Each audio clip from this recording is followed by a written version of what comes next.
बार बार ये चर्चा होती है कि नरेंद्र मोदी के प्रधानमंत्री बनने के बाद पिछले 11 बरस से भारत में जम्मू कश्मीर को छोड़ दें तो बाकी और हिस्से में देश के कहीं कोई बड़ी आतंकी वारदात नहीं हुई। लेकिन हम भूल जाते हैं कि कितने प्रयास हुए होंगे, कितनी कोशिशें हो रही होंगी। करने वाले यही लोग थे, पहले भी करते होंगे, लेकिन इनको वक्त पर डिटेक्ट किया जाना, रोकना, ये शायद क्रेडिट उतना हमारी एजेंसीज को नहीं दिया जाता जितना उनको मिलना चाहिए। ये अगर नजर में ना आता तो जाने क्या इस किस्म के लोग जो हैं वो कर सकते थे। मैं आपको एक और खबर जुड़ी हुई बता देता हूं, क्योंकि दोनों बहुत बड़ी साजिश थी। अहमदाबाद में भी एक गिरफ्तारी हुई। एटीएस ने आईसिस से जुड़े हुए, इस्लामिक स्टेट से जुड़े हुए 3 आतंकवादियों को पकड़ा है। अच्छा, ये लोग क्या करते थे? इनका इरादा और खतरनाक कह सकते हैं आप। ये शहरों में खतरनाक जहर राइसिन इन्होंने बड़ी मात्रा में बनाया था और हजारों लोगों को मौत की नींद सुलाने के लिए ये लोग जो है साजिश रच रहे थे। इनका कनेक्शन हैदराबाद और उत्तर प्रदेश से पाया गया इन 3 लोगों का। एटीएस ने इनके पास से 3 पिस्तौलें बरामद की हैं, कुछ कारतूस मिले हैं। पाकिस्तान की सीमा पर ड्रोन के जरिए इनको हथियार मिलते थे। तीनों आतंकवादी अब पुलिस की रिमांड में हैं। इनमें जो एक व्यक्ति पकड़ा गया वो चीन से डॉक्टरी की पढ़ाई करके आया था। राजस्थान के हनुमानगढ़ से 4 लीटर कैस्टर ऑयल लाकर उसे फिर प्रोसेस करके उससे राइसिन नाम का एक बहुत खतरनाक जहर बनाया गया। मैंने तो ये पढ़ा कि ये साइनाइड से कई हजार गुना खतरनाक होता है ये जहर। और इनकी फिर साजिश ये थी कि अलग अलग शहरों में, देश भर में एक साथ ये जहर किसी तरीके से पानी में, किसी मंदिर के प्रसाद में, इस तरीके से उसको मिला देना है ताकि हजारों लोगों की मौत हो सके। तो ये 2 बड़ी वारदातें डिटेक्ट हुई हैं। पहले तो ये एजेंसियों को बधाई, लेकिन थोड़ा सा ये भी हमको देखना पड़ेगा कि कितने बड़े लेवल पर देश के दुश्मन काम कर रहे हैं। बिल्कुल। और नरेंद्र मोदी जी का प्रधानमंत्री बने रहना और अमित शाह का गृह मंत्री बने रहना क्यों जरूरी है, ये हमें बताता है। और जो जम्मू कश्मीर को राज्य का दर्जा नहीं दिया अभी तक केंद्र सरकार ने, वह न देने का कारण भी आज समझ में आ रहा है कि क्यों नहीं दिया है। आज अगर जम्मू कश्मीर को राज्य का दर्जा मिल जाता और उमर अब्दुल्ला के पास जम्मू कश्मीर की पुलिस आ जाती, तो क्या जम्मू कश्मीर की पुलिस वो AK-47 अस्पताल से पकड़ पाती? और इस तरह के जॉइंट ऑपरेशन फरीदाबाद में आके इतने बड़ा, ठीक है, आज पुलिस ने जरूर कहा कि RDX नहीं था, वो अमोनियम नाइट्रेट था, लेकिन मोटिव तो यही था ना कि भाई कोई बड़ा धमाका किया जाए, कोई बड़ी कंस्पायरेसी की जाए, कोई बड़ा देश के अंदर आतंकवादी गतिविधियों को अंजाम दिया जाए। गुजरात के अंदर जो पकड़ा गया है, फरीदाबाद में, जम्मू कश्मीर में जो पकड़ा गया है, ये बता रहे हैं कि उनके मंसूबे क्या है। 2014 के बाद, 2004 से लेकर 14 तक उन्होंने जो किया खुलकर, 2014 के बाद वो एक देश में करना चाहते थे, लेकिन प्रधानमंत्री नरेंद्र मोदी के बनने के बाद और उसके बाद अमित शाह ने जिस तरीके से गृह मंत्रालय को संभाला है, उसके बाद से इनके किसी भी एक्टिविटी पर, जिस तरीके से एजेंसी काम करती है, केंद्रीय एजेंसियां काम कर रही है, देश की सरकारें जिस तरीके से, भारतीय जनता पार्टी की सरकार इस पर काम कर रही है, उसके कारण उनके मंसूबे पूरे नहीं हो पा रहे। वो कहीं आतंकवादी गतिविधियों को, कहीं बड़ा बम विस्फोट नहीं कर पा रहे हैं।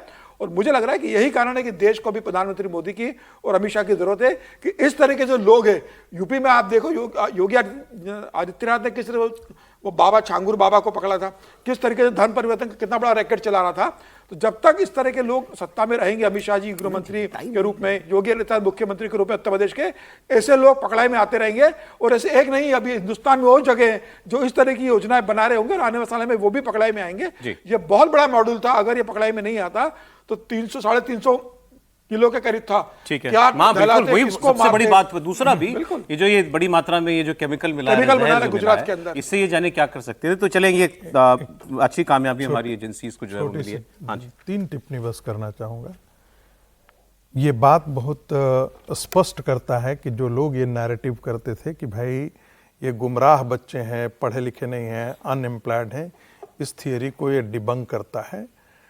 ये बताता है कि पढ़े लिखे लोग भी जो है किस प्रकार से टेरर मॉडल के साथ जुड़े हुए हैं। 4 डॉक्टर। दूसरी बात जो ये लोग बात करते थे कि भाई देखिए, भारत के अंदर जैसे मोहम्मद, ये सब जैसी ताकतें जो है वो सब काम नहीं कर रही हैं। ये बहुत बड़े लोगों ने भी कहा। ये हमें ये नहीं भूलना चाहिए, देश के ऐसे हजारों टेरर मॉडल काम कर रहे होंगे। ये तो पकड़ा गया यहाँ पर, कहीं कहीं पर कितना काम कर रहा होगा, यहाँ तो सरकारें साथ आकर के खड़ी। और जो समीर जी ने बहुत साफ कहा, यदि जम्मू एंड कश्मीर में उमर अब्दुल्ला होते, पुलिस पर उनका नियंत्रण होता, तो ये टेरर मॉडल वगैरह नहीं होता।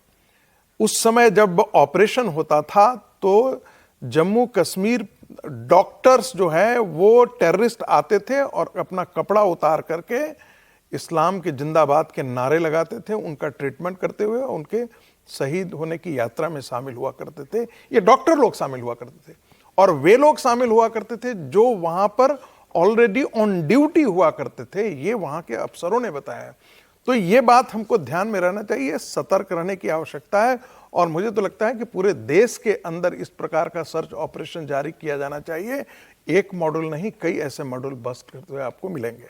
जी बिल्कुल। अब मैं पाकिस्तान का आपको एक खबर का अपडेट मैं दे दूं। राइसिन के लिए मैं पढ़ रहा था, साइंटिफिक वो है रिसर्च, वो कह रहे scientific research describes ricin is 6000 times more toxic than cyanide. 6000 time. जी हाँ, वही मैं कह रहा हूँ, 6000 गुना खतरनाक था ये। और बाकी जो हथियार वगैरह जो है उनके पास से बरामद हो रहे हैं वो तो आपने खैर देखा ही, लेकिन इतनी 350 किलो विस्फोटक मिलना और उसके बाद फिर ये जहर की तैयारी करना, दोनों अपने आप में बहुत बड़ी साजिश है। आपने बिल्कुल ठीक कहा। इसमें जो अहमदाबाद में जो लोग पकड़े गए, इसमें एक डॉक्टर है, दूसरी तरफ बता रहे हैं तो उसमें 3 डॉक्टर हैं। मेन बात है कि पकड़े गए। कौन सी ऐसी आइडियोलॉजी है, हम लोग उसकी जड़ों पर अभी प्रहार करने से बचते हैं। योगी आदित्यनाथ बोलते हैं, वो बड़ा कटु लगता है और जो भी आदमी बोलेगा इस प्रकार की बातें वो कटु ही होगा, लेकिन सच्चाई तो यह है कि वो आइडियोलॉजी ही उस जड़ है, उस पर हमको प्रहार करने की आवश्यकता है।